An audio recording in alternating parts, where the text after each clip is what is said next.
Veterans are defined as any individual who have served in the military.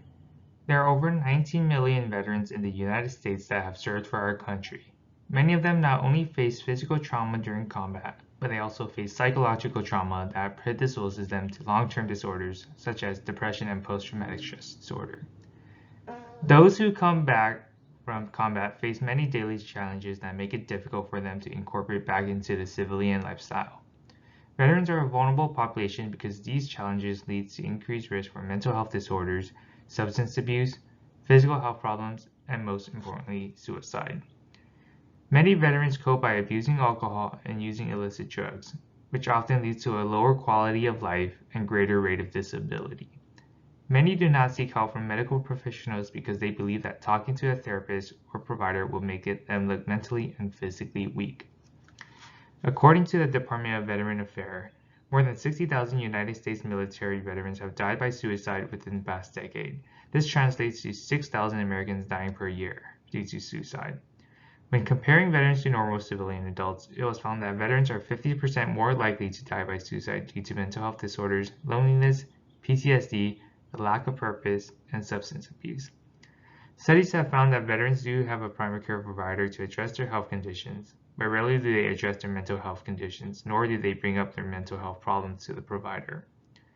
Research findings discovered that veterans who face mental health conditions such as PTSD and depression typically do not receive an adequate course of mental health treatment for at least 8 years. Veterans believe that their PTSD and mental health conditions are untreatable and permanent. Findings also identified that there are several barriers regarding mental health treatment. Many believe that it would make them look weak, had strong beliefs that treatments did not work, not having enough time, and concerns regarding their privacy. The gold standard for depression and PTSD to prevent suicide is psychotherapy.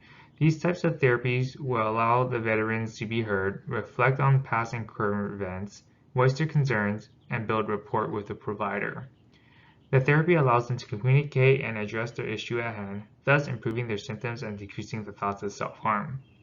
Data from the studies revealed that many veterans are provided with referral for psychotherapy, but rarely do they follow up with their appointments.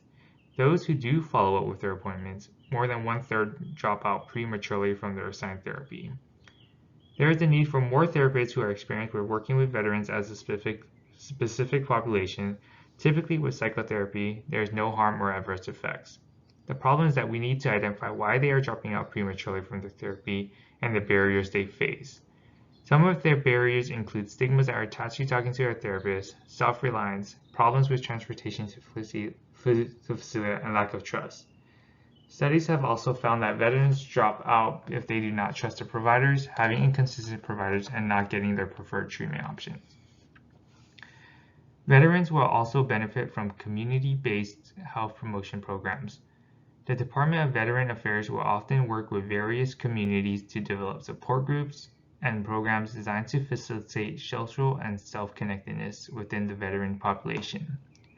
It is important for local governments to provide resources so that these community programs can be available for the veterans.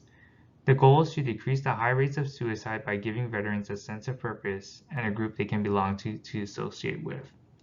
Such programs incorporate activities that veterans can do together, such as imagery, yoga, meditation, and other activities that require socializing.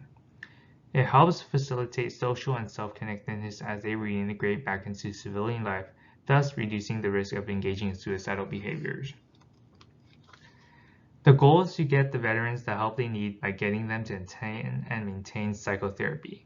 To identify which veterans need mental health treatment, primary care providers need to be adequately trained and aware of the different screening tools that can be used to screen for conditions such as PTSD, depression, or anxiety. For example, providers can utilize screening tools such as the Patient Health Questionnaire 9, General Anxiety Disorder 7, and Primary Care PTSD Screening Tool 5. To use these screening tools, providers will simply ask the patient several questions, and it will let the provider know if they are at risk or high risk for certain mental health conditions. At that point, the provider can provide care that is tailored to their needs or refer them to a facility that is capable of managing their condition. To promote or increase compliance to therapy, providers need to provide patient-centered care, have shared decisions regarding treatment options, and involve the patient in every step of the plan. Studies have also shown that having family and friends available during psychotherapy gave veterans comfort and a purpose to attend therapy. The effectiveness of the therapy can be monitored by having frequent visits with the provider every 1 to 2 weeks, depending on the severity of the symptoms, and even more frequent if they have thoughts of self-harm. Many veterans are unaware of the different support groups and programs that are within their community. Providers need to be educated about the resources that are available within the community so that they can relay the information to those who need the support groups. These community programs allow them to socialize, stay occupied, and feel connected to a group that have similar experiences. To monitor the effectiveness of the programs, providers can observe how social they are with the civilians and assessing the risk of engaging in suicidal behaviors. In the end, it is all about addressing their mental health conditions and decreasing the rates of suicide within the veteran population.